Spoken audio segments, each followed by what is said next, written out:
যেহেতু চিকিৎসা ব্যয়ের বিষয়টা ডিপেন্ড করে হচ্ছে যার অপারেশন করা হবে তার ফিটনেসের উপর। জি।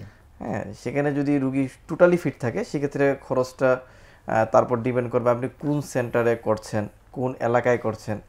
প্রত্যেকটা অঞ্চলে কি চিকিৎসার আলাদা আলাদা খরচ আছে। তবে আমি যদি এস জেনারেল বলি, খরচটা একদম সর্বনিম্ন 30 থেকে 35 হাজার, সর্বোচ্চ সার্জন ভেদে এবং সেন্টার ভেদে, হসপিটাল ভেদে খরচটা হয়তো 1 লাখ পর্যন্ত হয়ে যেতে পারে। এটা ডিপেন্ডেবল। হ্যাঁ, মানে তবে একটি হচ্ছে যে সার্জন, হসপিটাল এবং হসপিটালের অবস্থান, যেমন ঢাকার হসপিটালগুলোর যে চিকিৎসা ব্যয় ঢাকার বাইরেরগুলো প্রাইভেটগুলোতে তো এক্স্যাক্টলি এত বেশি নাও হতে পারে। আর সরকারিগুলোতে তো সব জায়গাতেই বলা যায় যে ফ্রিতেই সেই অপারেশনটা হচ্ছে।